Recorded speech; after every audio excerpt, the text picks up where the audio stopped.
Так, мы находимся в нашей около селения Чармахой. Здесь мы исследуем обнаруженное кабанское поселение ранее Железного века. Здесь вот шурф около 2 метров глубиной шурф выкопали.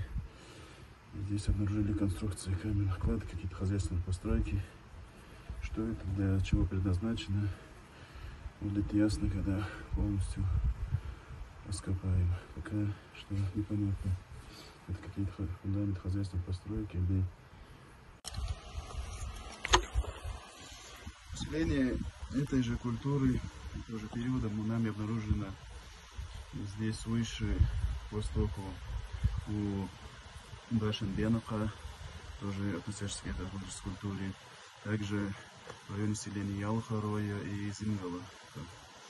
Рядом с каждым этим поселением еще обнаружены курганные могильники из каменных насыпей, относящихся